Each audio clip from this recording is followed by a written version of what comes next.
Assalamualaikum warahmatullahi wabarakatuh. Saya Indri Lapsari dari Program Studi Pendidikan Agama Islam semester 6 Sekolah Tinggi Agama Islam Salahuddin Pasuruan.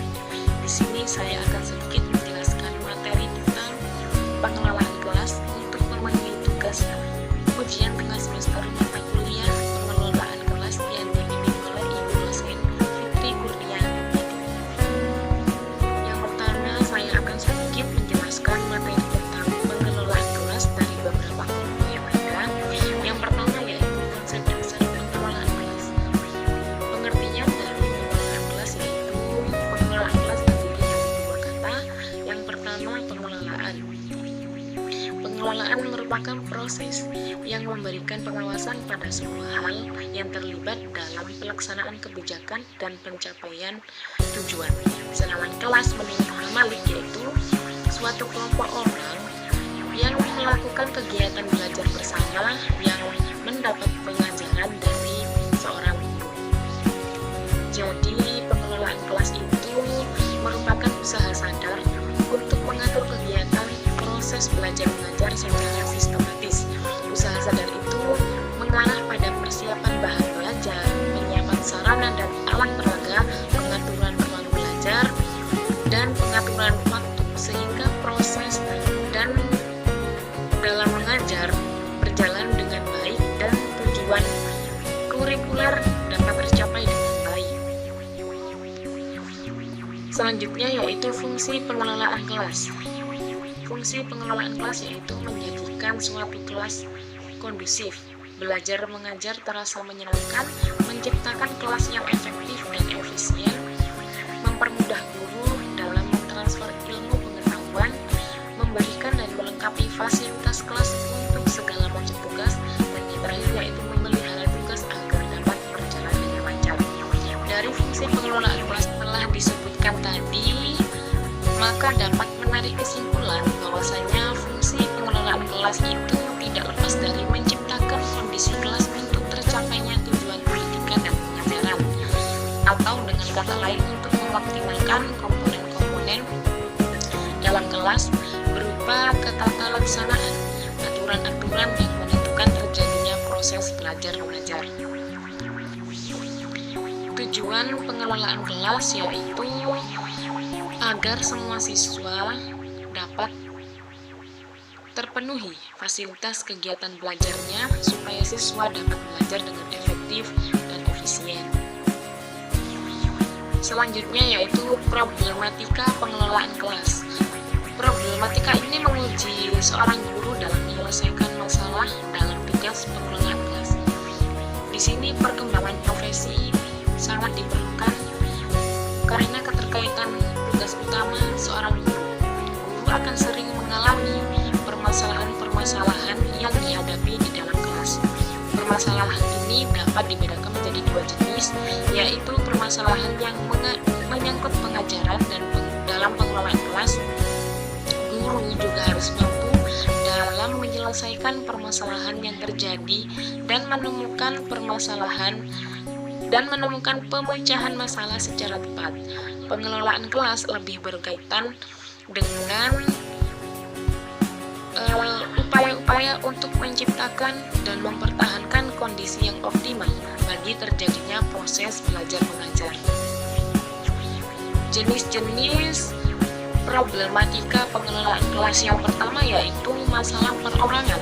Masalah perorangan ini masalah didasarkan pada anggapan dasar bahwa tingkah laku manusia itu mengarah pada pencapaian suatu tujuan. Setiap individu memiliki kebutuhan dasar untuk memiliki dan untuk merasa dirinya berguna. Perseorangan ini hanya menyangkut pada seseorang saja. Yang kedua yaitu masalah problematika kelompok. Ada beberapa masalah kelompok yaitu ketidakkompakan dari setiap anggota, reaksi secara negatif terhadap setiap anggota kelompok, tidak ada semangat dan kerjasama dalam kelompok, kegiatan anggota yang menyimpang pada ketentuan, dan yang terakhir yaitu ketidakmampuan dalam menyesuaikan diri terhadap perubahan lingkungan. Selanjutnya yaitu pendekatan pengelolaan kelas. Pendekatan pada pengelolaan terdapat beberapa pendekatan yang digunakan agar dapat berjalan sesuai dengan yang diinginkan. Di antaranya adalah pendekatan manajerial, yang kedua yaitu pendekatan psikologial, yang ketiga yaitu pendekatan sistem. Untuk pengertian pendekatan manajerial yaitu pendekatan yang dilakukan dengan kegiatan manajemen atau mengatur, mengontrol, dan mengelola kelas dengan baik agar semua fungsi dari berbagai komponen terkoordinasi serta menyumbang secara maksimal demi tercapainya tujuan yang telah ditetapkan. Pengertian dari pendekatan psikologial yaitu merupakan pendekatan yang dilakukan dengan cara mengamati perilaku yang dilakukan oleh seseorang. Terdapat beberapa pendekatan yang didasarkan atas studi psikologis yang dapat dimanfaatkan oleh guru dalam membina disiplin kelas pada siswa. Yang terakhir yaitu pendekatan sistem, yaitu serangkaian langkah-langkah pemecahan masalah yang memastikan bahwa masalah dipahami, solusi alternatif dipertimbangkan, dan solusi yang dipilih bekerja. Selanjutnya yaitu teknik pengelolaan kelas.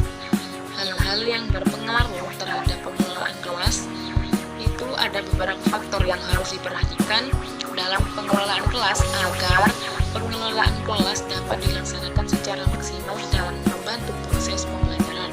Faktor-faktor tersebut yaitu yang pertama, pribadi pendidik. Jadi dalam pengelolaan kelas, guru sangat berperan penting di dalamnya. Jadi seorang guru harus memiliki pribadi pendidik yang bertakwa kepada Tuhan Yang Maha Esa, pribadi yang mempunyai sifat terpuji seperti sabar, demokratis, sopan santun, menghargai pendapat orang lain, dan tanggap dalam pembaharuan. Yang kedua yaitu disiplin kelas.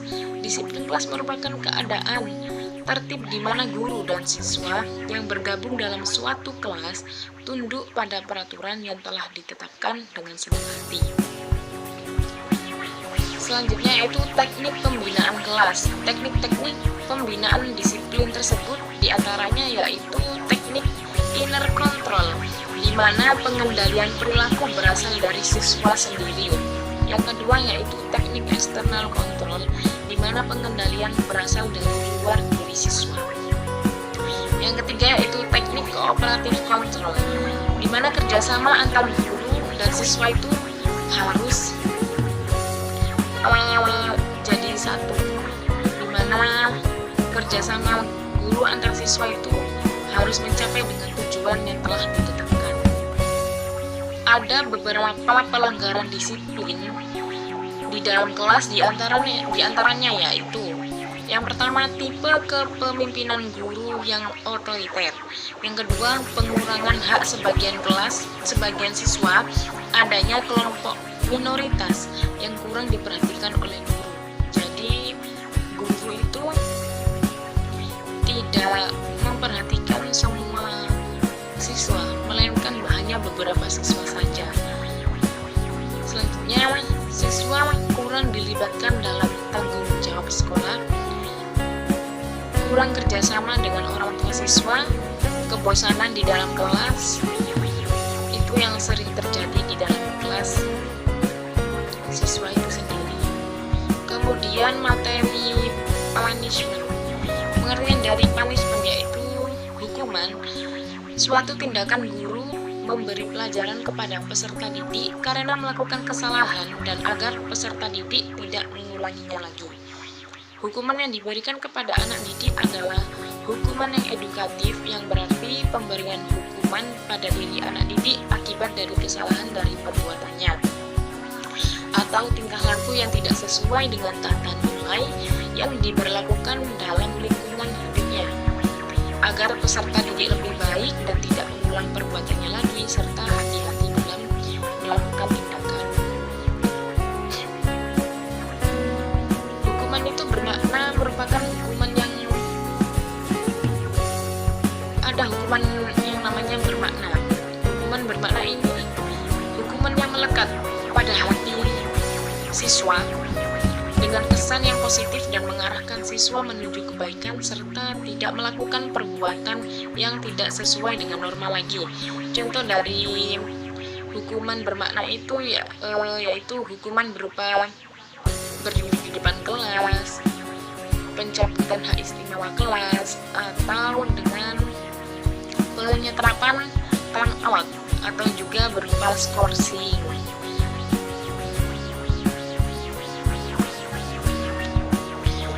Punishment juga mempunyai dampak positif dan negatif. Dampak positifnya yaitu memberikan pelajaran pada pelaku atau siswa lain agar tidak melakukan pelanggaran yang sama, agar mereka jerah dengan perbuatan yang dilakukan tidak sesuai dengan norma tadi. Dari sisi negatifnya yaitu mematikan kreativitas siswa.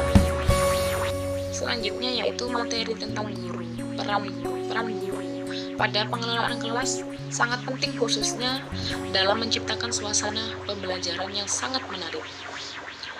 Itu karena secara prinsip guru memegang dua tugas sekaligus masalah pokok, yakni pengajaran dan pengelolaan kelas. Tugas sekaligus masalah pertama, yakni pengajaran, dimaksudkan segala usaha membantu siswa dalam mencapai tujuan pembelajaran. Yang dikemukakan di sini adalah peran guru yang dianggap paling dominan dan klasifikasi guru sebagai fungsi intrusional, yakni tugas atau fungsi guru yang sudah tradisional adalah mengajar, yaitu yang pertama menyampaikan sejumlah keterangan-keterangan dan fakta-fakta kepada murid, yang kedua memberikan tugas-tugas kepada mereka, dan yang ketiga mengoreksi atau memeriksa tugas-tugas yang telah diberikan. Yang kedua yaitu fungsi edukasional, yaitu secara edukasi sesungguhnya bukan hanyalah mengajar, akan tetapi juga harus mendidik. Fungsi edukasional ini harus merupakan fungsi sentral bagi guru. Dalam fungsi ini setiap guru harus berusaha mendidik manusia dewasa menjadi manusia dewasa. Mendidik berarti meneruskan dan mengembangkan nilai-nilai hidup dan kehidupan. Mengajar berarti meneruskan dan mengembangkan ilmu pengetahuan dan teknologi. Sedangkan melatih berarti mengembangkan keterampilan-keterampilan pada diri siswa. Yang ketiga yaitu fungsi guru sebagai manajer kelas, yaitu mengembangkan dan memelihara kondisi kelas yang memungkinkan siswa mencapai tujuan pembelajaran secara efisien. Contoh dari kegiatan manajerial ini antara lain yaitu pemberian hukuman dan ganjaran, pengembangan hubungan keakraban antara guru dan siswa. Fungsi kepemimpinan atau manajer guru ini dapat dalam administrasi sekolah modern tidak hanya terbatas di dalam kelas saja, akan tetapi juga menyangkut situasi sekolah di mana ia bekerja, bahkan menyangkut pula kegiatan-kegiatan di dalam masyarakat. Guru hendaknya mampu mengelola kelas sebagai lingkungan belajar. Itu tadi sedikit pemaparan materi dari beberapa kelompok yang ada. Selanjutnya yaitu sistem pengelolaan kelas di Indonesia merupakan kewajiban yang harus dilaksanakan dengan baik sesuai dengan kebijakan kurikulum 2013 sehingga proses belajar mengajar dapat berlangsung secara efektif dan efisien. Perbedaan tingkat kecerdasan mental termasuk biologis peserta didik merupakan alasan dasar. Kajian ini menunjukkan bahwa tujuan utama pengelolaan kelas adalah memberdayakan moral, mental juga gerak peserta didik melalui pendekatan kekuasaan, ancaman, kebebasan, resep, pengajaran, perubahan tingkah laku, suasana emosi, dan juga hubungan sosial, proses, kelompok, serta elektis atau Pendekatan ini mengikuti beberapa prinsip sekaligus keterampilan, yaitu hangat dan antusias, tantangan, bervariasi, keluasan, pendekatan pada hal-hal yang positif, penanaman disiplin diri, sikap tangkap seorang siswa, membagi perhatian dan pemusatan perhatian kelompok. Kesimpulan dari kajian ini yaitu pengelolaan kelas berfokus kepada kegiatan pengaturan untuk kepentingan pengajaran. Pengelolaan kelas menyediakan fasilitas bagi berbagai kegiatan belajar peserta didik dalam lingkungan sosial, emosional, dan intelektual. Positif dan negatif melaksanakan pembelajaran di era new normal. Pada masa pandemi sampai saat ini, kegiatan belajar mengajar berlangsung secara daring menggunakan sarana digital berupa ponsel Android. Ada sisi positif dan ada sisi negatif pembelajaran seperti ini. Kreasi pembelajaran pun sangat diperlukan. Di sisi lain, tidak semua daerah memiliki akses internet yang memadai. Tidak juga semua guru memiliki ilmu teknologi dan tidak semua anak memiliki ponsel Android. Selain itu, proses pendidikan seperti ini memang mentransfer ilmu pengetahuan, tetapi ada sesuatu yang hilang, yaitu pembentukan karakter pada diri siswa. Tidak hanya itu, pembelajaran secara daring mengalami kendala di wilayah yang belum terjangkau oleh sinyal internet. Anak-anak yang ada di kota cukup lancar mengikuti pembelajaran secara daring, tetapi anak-anak di desa belum banyak yang bisa mengikutinya dengan lancar. Situasi pandemi itu harus diatasi dengan banyak variasi dalam melaksanakan pembelajaran, seperti guru yang datang ke rumah murid-murid untuk memberikan tugas pembelajaran dan salinan tugas. Khusus di bidang pendidikan, seperti yang kita ketahui bersama bahwa semenjak pertengahan Maret, pemerintah menghentikan sementara proses kegiatan belajar mengajar dengan sistem tatap muka langsung dan mengganti proses pembelajaran dengan sistem pembelajaran jarak jauh atau dengan mode daring online. Penerapan sistem ini berimbas pada meningkatnya penggunaan media sosial untuk menunjang proses pembelajaran. Berbagai macam platform media sosial bermunculan dan dimanfaatkan oleh guru maupun siswa untuk mengakses informasi dan melaksanakan kegiatan pembelajaran. Berdasarkan hasil evaluasi dan survei yang dilakukan, banyak masyarakat baik dari kalangan orang tua maupun dari siswa yang mulai merasa jenuh dengan pelaksanaan sistem pembelajaran online ini, terutama dari kalangan siswa yang banyak menyampaikan keluhan di berbagai media sosial terkait banyaknya tugas pembelajaran yang harus mereka upload dan dilaporkan kepada setiap guru mata pelajaran. Menyikapi hal tersebut, pemerintah tampaknya perlahan-lahan akan melonggarkan aturan pembatasan sosial dan sedikit demi sedikit mulai membuka akses bagi masyarakat untuk memulai aktivitas dan rutinitas mereka sehari-hari. Apakah persebaran COVID-19 ini di Indonesia telah berakhir, dan apakah kondisi benar-benar aman untuk menjalankan kehidupan dengan normal seperti sebelumnya? Sama sekali tidak. Virus ini masih ada di Indonesia dan masih terjadi persebarannya di negeri ini. Akan tetapi, sekali lagi, life must go on, dan kita tidak bisa terus berdiam diri dan menyerah pada keadaan. Kehidupan normal harus tetap berjalan di tengah masalah pandemi ini, meskipun harus dilakukan dengan berbagai aturan yang telah ditetapkan, seperti melaksanakan protokol kesehatan yang ditetapkan oleh pemerintah. Aktivitas manusia di masa pandemi ini tentu saja tidak bisa disamakan dengan aktivitas normal sebelum adanya pandemi, sehingga akhir-akhir ini muncul istilah new normal dalam menjalani kehidupan di tengah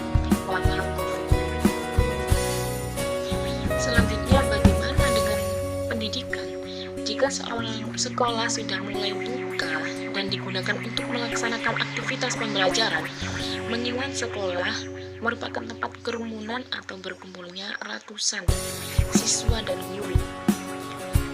Tentu saja sekolah atau kegiatan pendidikan juga harus mampu menyesuaikan dan beradaptasi dengan kehidupan new normal ini. Terkait adaptasi dunia pendidikan terhadap kehidupan new normal, ada beberapa hal yang harus dilakukan, diantaranya yaitu yang pertama, adaptasi dengan protokol kesehatan. Mengingat dunia pendidikan adalah tempat bertemu dan berkerumunnya banyak orang, maka pemerintah telah menetapkan aturan atau protokol kesehatan secara ketat agar sekolah tidak menjadi kluster baru persebaran COVID-19.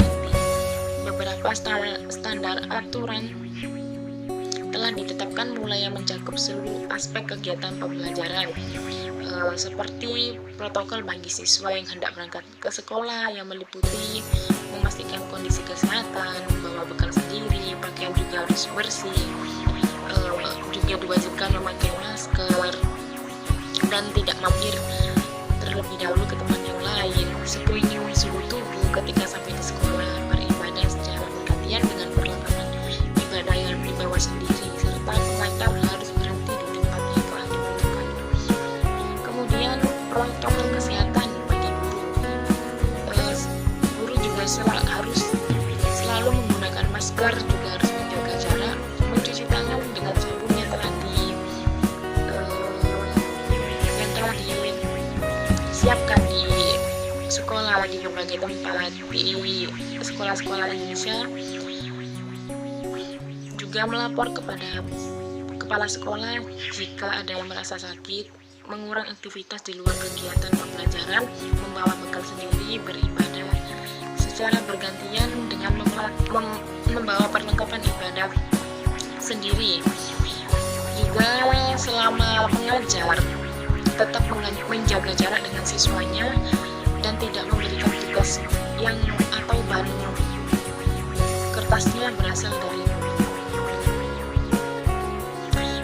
standar protokol kesehatan sarana dan prasarana sekolah, diantaranya yaitu sosialisasi COVID-19 melalui spanduk atau banner yang dipasang di lingkungan sekolah, menyediakan pengukur suhu, termogun, menyediakan wastafel atau tempat cuci tangan lengkap dengan sabun, menyediakan disinfektan, menyediakan masker cadangan, mengoptimalisasi fungsi UKS, mengatur jarak bangku di dalam kelas, meniadakan peralatan ibadah yang digunakan secara umum, melakukan penyemprotan disinfektan terhadap fasilitas sarana dan prasarana di sekolah. Kemudian protokol kesehatan saat pulang sekolah seperti langsung mengunjungi kelas tanpa mampir terlebih dahulu ke tempat-tempat yang lain, tetap wajib menggunakan masker. Sesampai di rumah juga langsung harus mandi dan mengganti pakaian serta tidak berkumpul dan melakukan kontak fisik dengan anggota.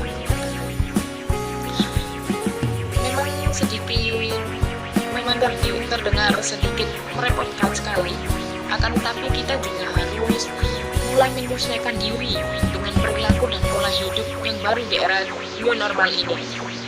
Kemudian adaptasi dengan sistem pembelajaran. Adaptasi dengan sistem pembelajaran. Persebaran virus corona tidak selamanya berdampak negatif, akan tetapi juga ada sisi positifnya, seperti meningkatnya pengetahuan para guru dan siswa mengenai teknologi dan siswa mengenai teknologi atau melek terhadap teknologi. Selama masa pandemi banyak sekali workshop atau webinar online yang dilaksanakan dan banyak diikuti oleh para guru. Rata-rata topik yang ditawarkan juga tentang serba-serbi bagaimana menyelenggarakan pembelajaran jarak jauh atau pembelajaran online, serta mengenalkan bagaimana implementasi teknologi dalam dunia pendidikan. Akibatnya, banyak kemajuan yang dialami para pendidik, terutama dalam hal yang mengenal learning management system secara online. Pandemi telah memaksa dan mengharuskan pembelajaran jarak jauh, maka mau tidak mau guru juga harus mempelajari bagaimana menjalankan Sistem pembelajaran secara online. Banyak yang mengatakan bahwa pemanfaatan teknologi dalam dunia pendidikan di masa pandemi diawali dari terpaksa karena keadaan, bisa karena belajar, dan akhirnya terbiasa diterapkan dalam proses pembelajaran di masa pandemi ini atau sesudah pandemi berakhir. Harapannya adalah adaptasi teknologi dalam dunia pendidikan ini tetap dijalankan dalam proses pembelajaran. Semoga COVID-19 ini segera berakhir dan di dunia pendidikan juga akan pembelajarannya dilaksanakan dengan tatap muka langsung, agar materi yang didapat oleh para siswa juga langsung dimengerti dan mudah dipahami daripada melakukan pembelajaran secara online ini yang kadang banyak sekali para siswa itu mengeluh akan pelaksanaan sekolah secara daring ini. Demikian tadi sedikit materi mengikuti tentang pengelolaan kelas. Mohon maaf apabila ada kata atau materi yang kurang. Saya mohon maaf yang sebesar-besarnya. Semoga video ini bermanfaat bagi kalian yang menonton. Jangan lupa di like, komen, dan subscribe video ini untuk membantu ujian tengah semester mata kuliah pengelolaan kelas saya. Wassalamualaikum